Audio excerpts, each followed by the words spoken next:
Twitter's placement of an exclamation mark and a suggestion that users get the facts about mail-in voting after the president's unsubstantiated claims about the corruption of postal ballots have led to the executive order. There's no precedent in American history for so small a number of corporations to control so large a sphere of human interaction. Therefore, today I'm signing an executive order to protect and uphold the free speech and rights of the American people.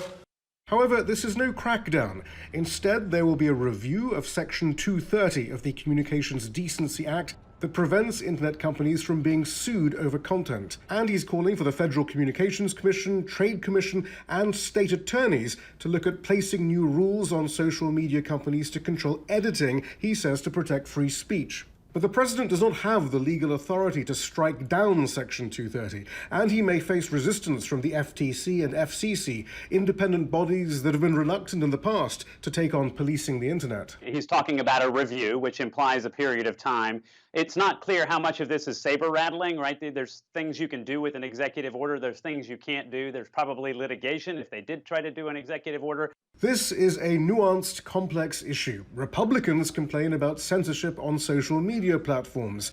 Democrats, like House Speaker Nancy Pelosi speaking about Facebook on Thursday, complain there isn't enough. Both have threatened similar legislation. Our business model is to misrepresent the facts and to be a platform to do that and to try to hide under freedom of speech, which is, of course, a complete violation of everything freedom of speech stands for.